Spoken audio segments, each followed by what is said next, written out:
नमस्कार। ज्योतिष शास्त्र में श्रद्धा और विश्वास रखने वाले सभी जातकों का परलौकिक जगत चैनल में बहुत बहुत स्वागत है। आज के इस वीडियो में हम चर्चा करेंगे हमारे जीवन को सबसे ज़्यादा प्रभावित करने वाले देवगुरु बृहस्पति के वक्री होने के प्रभाव के बारे में। देवगुरु बृहस्पति 20 जून को कुंभ राशि में वक्री अवस्था में गोचर कर रहे हैं। इस वीडियो में हम वृश्चिक राशि के जातकों पर देवगुरु बृहस्पति के वक्री होने का क्या प्रभाव पड़ेगा, इसका विश्लेषण करेंगे। ये विश्लेषण आपकी चंद्र राशि के आधार पर है। साथ ही आपकी कुंडली में राहु वृषभ राशि में, शनि मकर राशि में और केतु वृश्चिक राशि में इसी गोचर काल में विराजमान रहेंगे, तो उनका समग्र प्रभाव आपके जीवन पर क्या पड़ेगा, इसका भी विश्लेषण करेंगे। सबसे महत्वपूर्ण बात यह है कि आपकी कुंडली में शुक्र देव 22 जून को चंद्रमा की राशि कर्क राशि में गोचर कर चुके हैं और शुक्र पर परम मित्र शनि की दृष्टि पड़ रही है, जो एक दुर्लभ योग बना रही है, जिससे आपके जीवन में एक नए सुनहरे समय की शुरुआत होगी और आपके पुराने जितने भी कष्ट थे, जितने भी समस्याएं थी, वो सब दूर हो जाएंगी। तो चलिए पहले देख लेते हैं ग्रह स्थितियाँ। वृश्चिक राशि के जातकों की कुंडली में चतुर्थ भाव, जिसे सुख भाव कहते हैं, उसमें देवगुरु बृहस्पति विराजमान है और वक्री अवस्था में 20 जून से गोचर कर रहे हैं। पहले आप वक्री का अर्थ समझें। वक्री का मतलब होता है स्लो हो जाना, धीमा हो जाना। लोग ये समझते हैं कि कोई भी ग्रह वक्री होने पर उल्टी चाल चलने लगता है, जबकि ऐसा नहीं है। ग्रह की चाल धीमी हो जाती है और पृथ्वी से देखने पर ऐसा लगता है जैसे कि ग्रह उल्टी दिशा में गति कर रहा है। और दूसरी बात, वक्री अवस्था में देवगुरु बृहस्पति अत्यंत शुभ फल प्रदान करते हैं। देवगुरु वैसे ही शुभ फल प्रदान करते हैं, वक्री होने पर और भी अधिक शुभ फल प्रदान करते हैं। और तीसरी बात यह है कि वक्री अवस्था में ग्रह जब खुद स्लो हो जाते हैं तो वो आपसे भी अपेक्षा करते हैं कि आप भी थोड़ा स्लो हो जाइए, थोड़ा रेस्ट ले लीजिए और ये विचार कीजिए कि आप जो कुछ कर रहे थे, आपका जो भी जॉब था, जो भी प्रोफेशन था, जो भी बिजनेस था, उसमें कहाँ पर क्या कमियां थी और उसमें क्या इम्प्रूवमेंट लाया जा सकता है, वो इस गोचर काल में आपको विचार करना होता है। और अगर आप विचार कर लेते हैं और उसमें सुधार लाते हैं तो आपको आशा से अधिक लाभ भी प्राप्त होता है। तो देवगुरु चतुर्थ भाव को तो प्रभावित करेंगे ही। देवगुरु की दृष्टि अष्टम भाव पर पड़ रही है तो अष्टम भाव को प्रभावित करेंगे। देवगुरु की सप्तम दृष्टि आपके कर्म भाव पर पड़ रही है तो कर्म भाव को प्रभावित करेंगे। देवगुरु की नवम दृष्टि आपकी कुंडली के द्वादश भाव पर पड़ रही है तो द्वादश भाव को भी प्रभावित करेंगे। साथ ही साथ देवगुरु आपकी कुंडली के धन भाव के भी स्वामी हैं और संतान और शिक्षा के भाव के भी स्वामी हैं। तो इस तरह से कुंडली के 6 भावों को देवगुरु प्रभावित करेंगे। तो हर एक भाव की अलग अलग विस्तार से हम व्याख्या करेंगे, विश्लेषण करेंगे। ध्यान से समझिएगा हर चीज़ को, और अगर किसी तरह की कोई शंका हो तो कमेंट करके पूछ भी सकते हैं। पहले बात कर लेते हैं चतुर्थ भाव में देवगुरु क्या शुभ फल देंगे। देवगुरु आपकी कुंडली के चतुर्थ भाव सुख भाव में कुंभ राशि में गोचर कर रहे हैं और देवगुरु का कुंभ राशि में चतुर्थ भाव में गोचर अत्यंत शुभ फल प्रदान करता है। कुंडली का चतुर्थ भाव सुख का भाव होता है। चतुर्थ भाव से वाहन, भूमि, मकान, सुख सुविधाओं, जन्मभूमि, अचल संपत्ति और गड़े हुए धन का विचार किया जाता है। आपको हर तरह के भौतिक सुख सुविधाओं के साधन, मकान, वाहन, भूमि, ज़मीन जायदाद, ये सब देवगुरु की कृपा से प्राप्त होंगे। सुखों से तात्पर्य केवल भौतिक सुखों से ही नहीं है, बल्कि मानसिक और पारिवारिक सुख भी इसमें शामिल हैं। अगर आपकी जन्म कुंडली के चतुर्थ भाव में देवगुरु विराजमान है तो आप संयुक्त परिवार में रहना पसंद करेंगे, और गोचर काल में देवगुरु चतुर्थ भाव में विराजमान हैं तो आप अपनी बुद्धि, अपनी व्यवहार कुशलता से परिवार के सभी सदस्यों को एक सूत्र में बांध देंगे, और परिवार में आपकी स्थिति बहुत ही महत्वपूर्ण होगी। भाई बहनों से, चाचा ताऊ से, माता पिता से, चचेरे भाई बहनों से आपके संबंध बहुत ही अच्छे होंगे और इन सभी का सहयोग आपको प्राप्त होगा। पारिवारिक विवाद अगर कोई रहा हो तो वो समाप्त हो जाएगा और आप बहुत ही सुख और शांति से रहेंगे। चतुर्थ भाव माता का भी भाव होता है। आपको माता का स्नेह, आशीर्वाद प्राप्त हो जाए। सच पूछा जाए तो अगर आपकी कुंडली में, जन्म कुंडली के चतुर्थ भाव में देवगुरु विराजमान है तो आपको बचपन से ही माता पिता दोनों का ही सुख प्राप्त होगा, क्योंकि दशम भाव पर दृष्टि है और दशम भाव पिता का भी भाव होता है। साथ ही साथ आपका बचपन कैसा ही बीता हो, लेकिन 24 से 28 वर्ष तक के बीच, 24 से 28 वर्ष के बीच आपको सभी सुखों की प्राप्ति करा देंगे देवगुरु बृहस्पति। आपको जॉब मिल सकती है या फिर आप किसी अच्छे बिजनेस में आप सेटल हो जाएंगे। चौथा भाव जन्मभूमि का भी होता है।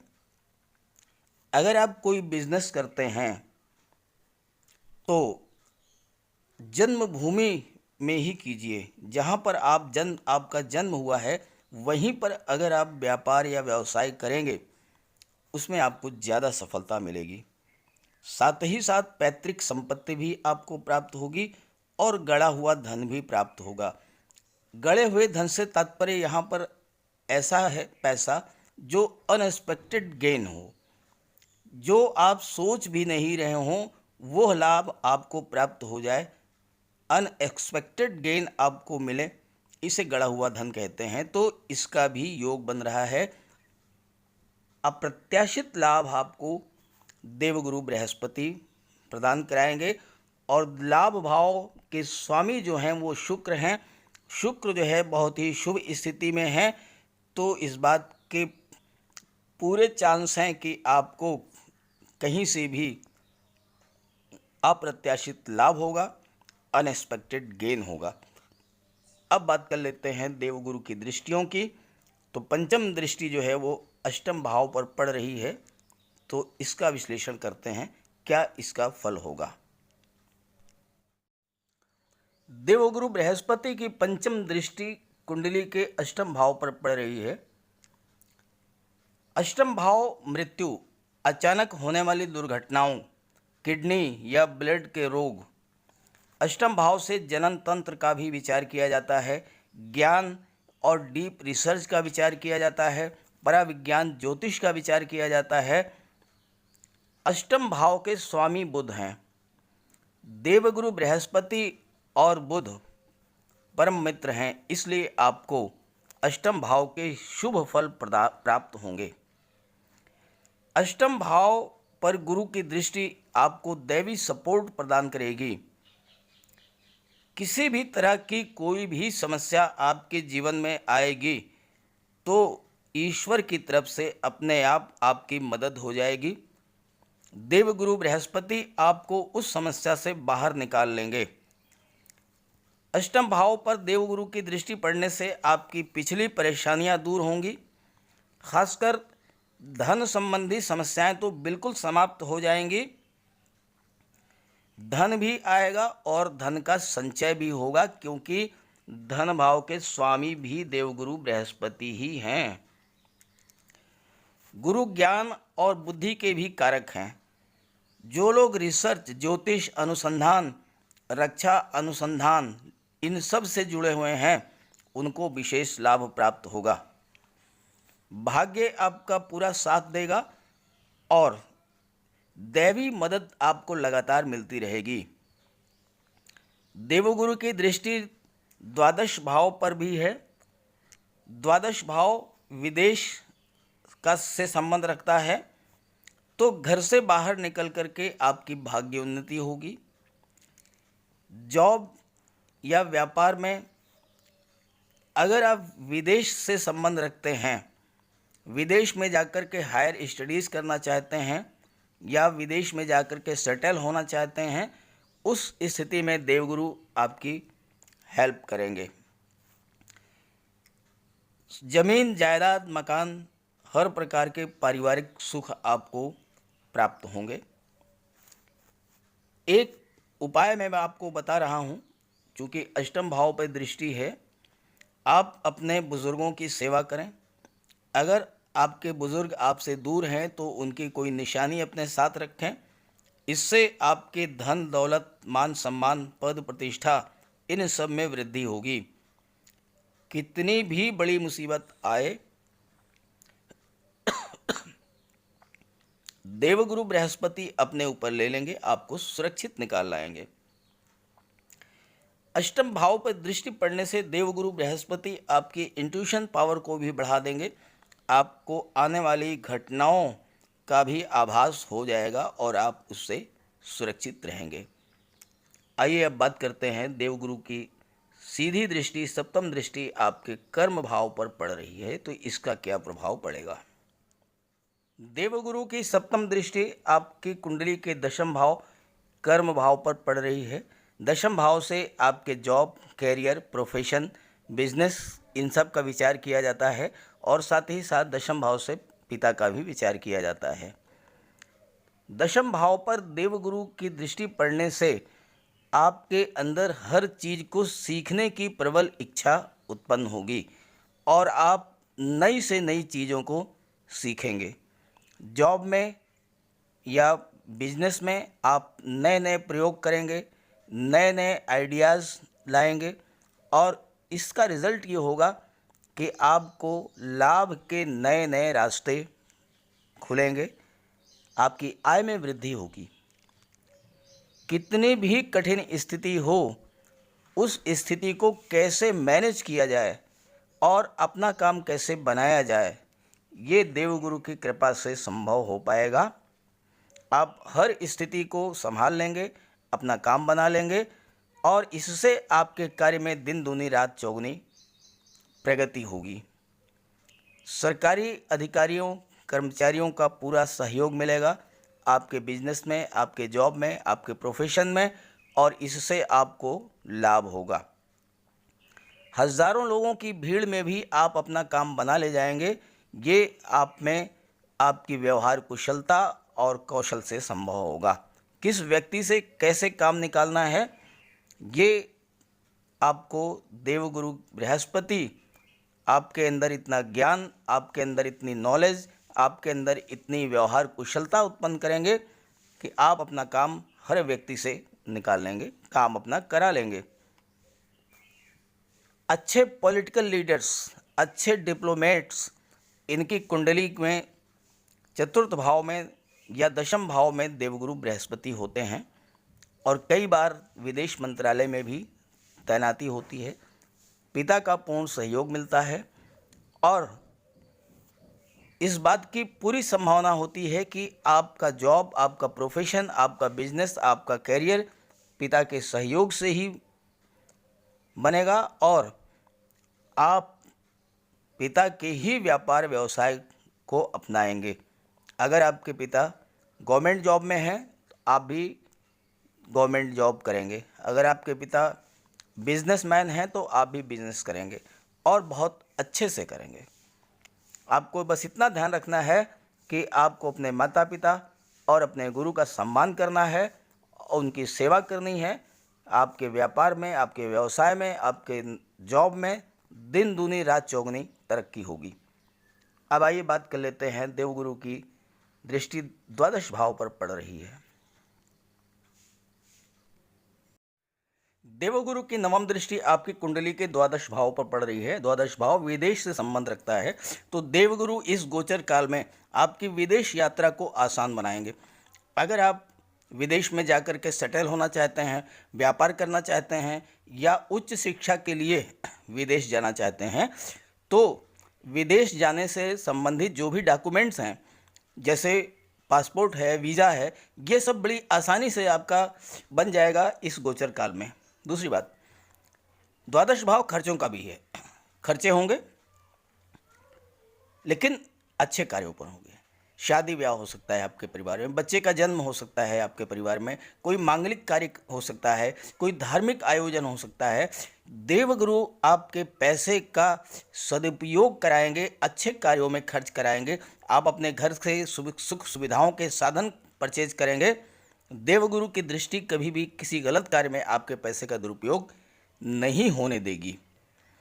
अब जैसा कि मैंने बताया, वक्री अवस्था में देवगुरु एक भाव पीछे का भी फल देते हैं, तो उसके बारे में भी चर्चा कर लेते हैं। देवगुरु वक्री अवस्था में एक भाव पीछे का भी फल प्रदान करते हैं, तो देवगुरु आपके कुंडली के तृतीय भाव पराक्रम भाव का भी फल देंगे। हालांकि पराक्रम भाव में शनि देव वक्री अवस्था में 23 मई से गोचर कर रहे हैं। इसका एक वीडियो मैंने अलग से अपलोड कर रखा है, आपको लिंक दे दे रहा हूं डिस्क्रिप्शन बॉक्स में, आप वहां से देख लीजिएगा, क्योंकि शनि वक्री का प्रभाव बहुत ही विस्तृत है और उसको इस वीडियो में कवर नहीं किया जा सकता है, इसलिए आप वहां से देख लीजिएगा। बात करें देवगुरु की, तो देवगुरु पराक्रम भाव का भी फल देंगे, आपके पराक्रम में वृद्धि करेंगे, लेकिन ये आपकी फिजिकल पावर नहीं बल्कि मेंटल पावर को बढ़ा देंगे। अब आप फर्क समझिए, अगर पराक्रम भाव में मंगल विराजमान होते या मंगल की दृष्टि होती तो ये आपकी शारीरिक क्षमता को बढ़ा देते। आप मिलिट्री में, फोर्स में, या आप जो है पुलिस में, इन विभागों में आपको जॉब मिलती। लेकिन देवगुरु चूंकि इस भाव को प्रभावित कर रहे हैं, तो आपके मेंटल पावर को इम्प्रूव करेंगे।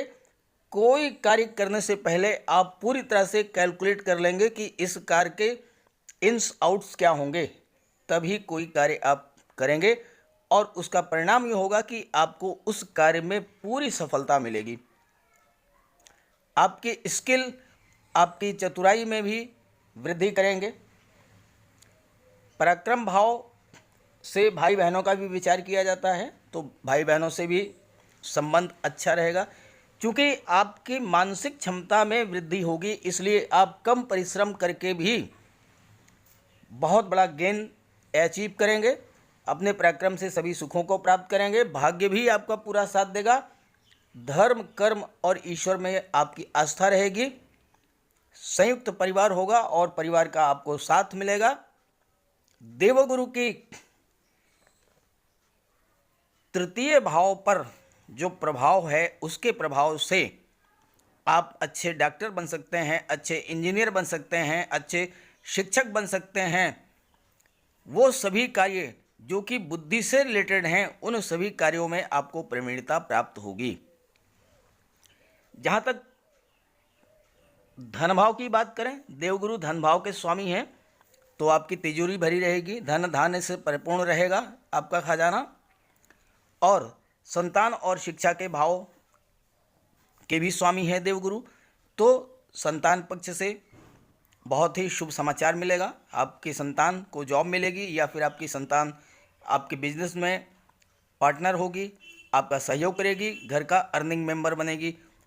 साथ ही साथ जो स्टूडेंट्स फाइनेंस, एमबीए, मैनेजमेंट की तैयारी कर रहे हैं, जो civil services, IAS, IPS competitive exams की तैयारी कर रहे हैं, जो छात्र मेडिकल, नर्सिंग या पैरामेडिकल स्टडीज़ कर रहे हैं, उन सभी को इस गोचर काल में बहुत बड़ा लाभ होने वाला है। अब एक बहुत ही महत्वपूर्ण योग जो कि आपकी कुंडली में बन रहा है, उसके बारे में ज़रूर चर्चा करेंगे।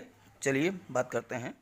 एक बहुत ही शुभ योग आपकी कुंडली में बन रहा है और वो है शनि शुक्र का समसप्तक योग। शुक्र 22 जून को कर्क राशि में गोचर कर चुके हैं और आपके भाग्य भाव में विराजमान हैं। भाग्य का सपोर्ट आपको मिलेगा। शुक्र और शनि आपस में गहरे मित्र हैं और आमने सामने हैं। शनि की दृष्टि शुक्र पर पड़ रही है, तो शुक्र की शुभता और शुक्र के प्रभावों में वृद्धि होगी। शनि और शुक्र का ये योग आपके जीवन में एक ऐसा सुनहरा दौर, गोल्डन पीरियड लाएगा जिसे आप जीवन भर भुला नहीं पाएंगे। शुक्र धन, वैभव, सुख और ऐश्वर्य के कारक हैं, तो शुक्र आपके जीवन में सुख और ऐश्वर्य की वृद्धि करेंगे। आप वो सभी सामान खरीद सकते हैं, उनको खरीदने में धन खर्च करेंगे। जैसा मैंने आपको बताया कि द्वादश भाव पर देवगुरु की दृष्टि खर्चों में वृद्धि करेगी, तो आप खर्च करेंगे उन सामानों पर जिससे आपके सुखों में वृद्धि हो। जैसे गहने हैं, आभूषण हैं, ज्वेलरी है, शानदार कपड़े हैं, परफ्यूम्स हैं, कॉस्मेटिक्स हैं, ये सब आप परचेज करेंगे इस गोचर काल में। सजने संवरने में आपकी रुचि बढ़ेगी और आपके व्यक्तित्व में एक नया निखार आएगा जिससे आप दूसरों को आकर्षित भी करेंगे और प्रभावित भी करेंगे। आप घर में सुख और ऐश्वर्य लाने वाले आइटम्स भी परचेज करेंगे, जैसे एसी है, कूलर है, फ्रिज है, एलईडी, ये सब चीज़ें। इससे आपकी सुख सुविधाओं में वृद्धि होगी। सेहत संबंधी समस्याएं, मानसिक और आर्थिक परेशानियां, ये सब दूर हो जाएंगी। भाग्य का फुल सपोर्ट मिलेगा। कोई धार्मिक या सामाजिक आयोजन, शादी ब्याह, बच्चे का जन्म, बच्चे का मुंडन संस्कार, बर्थडे पार्टी या इस तरह का कोई और अन्य आयोजन आपके घर में हो सकता है। और परिवार के साथ आप किसी भी पिकनिक स्पॉट पर घूमने भी जा सकते हैं। जो जातक रेडीमेड गारमेंट्स, कॉस्मेटिक्स, श्रृंगार प्रसाधन, परफ्यूम, ड्रेस डिजाइनिंग, इन सब से जुड़े हुए हैं, इन कार्यों को करते हैं, उन्हें बहुत बड़ा लाभ होगा। जो लोग वाहन, आभूषण, जेवर, गहने इनको बेचते हैं, इनका व्यापार करते हैं, उन्हें भी लाभ होगा। Dairy, bakery, confectionery, hotel, restaurant, Mishthan Bhandar, खाने पीने के आइटम्स बेचने वाले जातकों को भी बहुत बड़ा लाभ होगा। और ट्रांसपोर्ट और टूरिज्म से भी जो लोग जुड़े हुए हैं उन्हें भी बहुत बड़ा लाभ होगा। अब आइए बात कर लेते हैं समग्र रूप से कुंडली का विश्लेषण।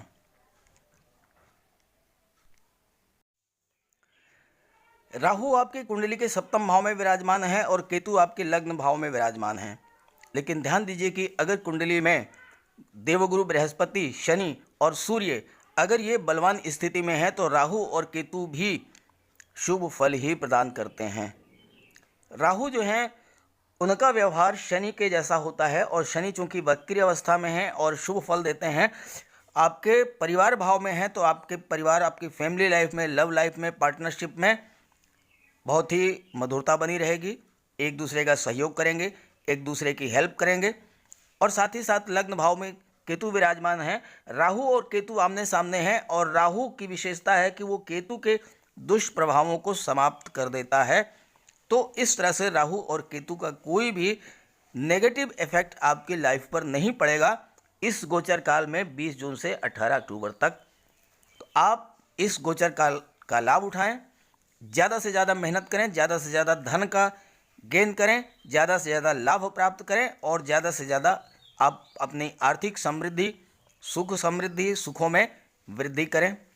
साथ ही साथ ध्यान रखें कि देवगुरु को प्रसन्न करने के लिए आप अपने माता पिता, अपने गुरुजनों की सेवा करें और बृहस्पतिवार के दिन पानी में आधा चम्मच हल्दी डाल करके उसे स्नान करें, मस्तक पर केसर का तिलक लगाएं, गरीबों की मदद करें, दीन दुखिया, लाचार, अपाहिज, जितनी आप इनकी हेल्प कर सकें उतना ही आपको लाभ होगा। तो सभी ग्रहों की शुभ दृष्टि, कृपा दृष्टि आप पर बनी रहे। इसी भावना, इसी कामना के साथ आप सभी का बहुत बहुत धन्यवाद। नमस्कार।